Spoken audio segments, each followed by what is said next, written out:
அனைவருக்கும் வணக்கம். இன்னைக்கு நம்ம விஜயகனை பத்தி 2-3 கேள்வி கேட்டிருக்காரு. அதுக்காக தான் பேசியிருக்கேன்.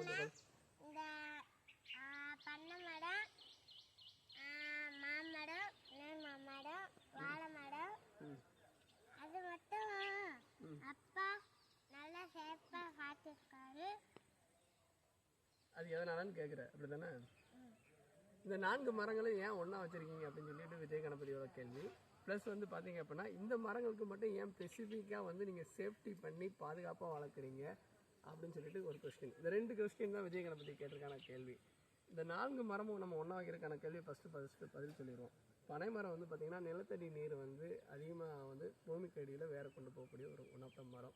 அப்போது இந்த மரம் வளரும் போது பார்த்திங்கன்னா இந்த பனை மரம் வந்து ஒரு சப்போர்ட்டிவாக வளரும்.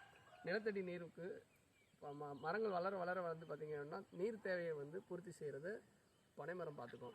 அதே மாதிரி இந்த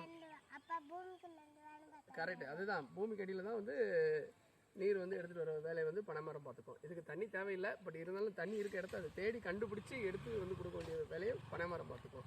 வாழை மரம் வந்து பார்த்திங்க அப்படின்னா மேற்படி, அதாவது மேலோட்டமாக வந்து ஈரப்பதத்தை எப்பயுமே வச்சுக்கணும் அப்படிங்கிறதுக்காக வாழை மரம் வச்சுருக்கு.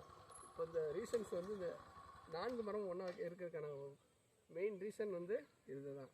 அடுத்த கேள்வி விஜய் கணபதி, என்ன ரீசனுக்காகப்பா வந்து நீங்கள் வந்து இந்த மரங்களை எல்லாம்